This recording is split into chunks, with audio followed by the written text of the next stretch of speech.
पश्चिम बंगाल में बीजेपी की प्रचंड जीत के बाद पूरे देश में और प्रदेश में भगवा लहरा रहा है। पश्चिम बंगाल में बीजेपी ने विधानसभा चुनाव में प्रचंड बहुमत के साथ ऐतिहासिक जीत हासिल करके इतिहास रच दिया है।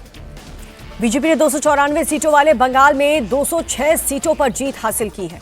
वहीं टीएमसी 81 सीटों पर सिमट गई है, जबकि एनडीए के खाते में 6 सीटें आई। बंगाल में लेफ्ट की 34 साल तक सरकार रही, लेकिन दीदी को 15 साल में ही जाना पड़ा। भवानीपुर से सीएम ममता बनर्जी 15,000 से ज्यादा वोटों से हार गईं।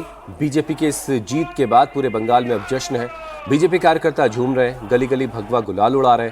पीएम मोदी ने कहा कि यह जीत ऐतिहासिक है और अभूतपूर्व है। बीजेपी गंगोत्री से लेकर गंगा सागर तक विकास की बात कर रही है। वहीं बंगाल में विजय के बाद बदलाव होगा, ये कहा जा रहा है। तो बंगाल में बीजेपी ने प्रचंड जीत हासिल की है। बंगाल में टीएमसी के खाते में 81 सीटें आई हैं, 206। भारतीय जनता पार्टी बहुत बड़ी जीत। और भवानीपुर की बात करें, सबसे वीवीआईपी सबसे चर्चित सीट, जहां से ममता बनर्जी वो से शुभेंदु अधिकारी था।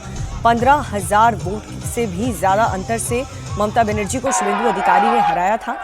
नंदीग्राम की तरह भवानीपुर में भी ममता बनर्जी को शुभेंदु अधिकारी के सामने हारना ही पड़ा।